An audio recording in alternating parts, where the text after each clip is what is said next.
Pierre Palmade verrait-il enfin la lumière au bout du tunnel?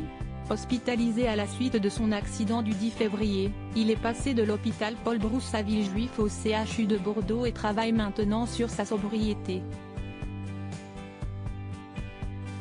Le comédien lutte contre de nombreuses addictions, parmi lesquelles celle à la cocaïne. Dans Dites à mon père que je suis célèbre, l'ancien partenaire de scène de Michel Larocque révélait avoir expérimenté ses premiers déboires avec la drogue dès la vingtaine. Pierre Palmade a, tout au long de sa carrière, tenté de guérir ses démons en alternant les planches et les centres de désintoxication. Sans grande réussite. Cependant, cette fois-ci, quelque chose a changé. Depuis quelques semaines, il me semble serein. Il est même souriant, très sympa avec le personnel, a confié une source à Voici. Cette fois-ci, il semble sincèrement vouloir s'en sortir. Il refuse même les cigarettes qu'on lui propose, car il sent que n'importe quel produit pourrait le faire replonger.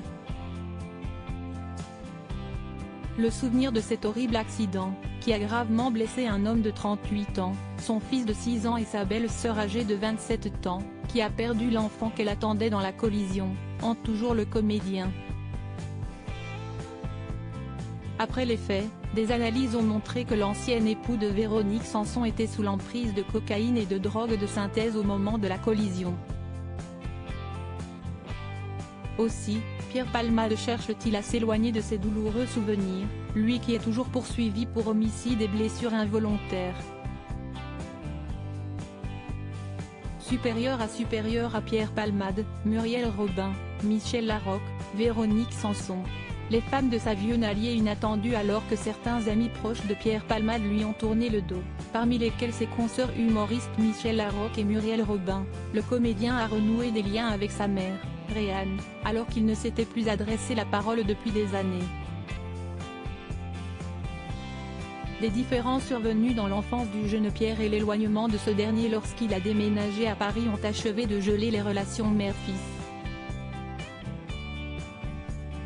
Mais à la vue des dernières actualités, Réanne n'a pu s'empêcher d'appeler Pierre Palmade, comme le révèlent nos confrères de Voici.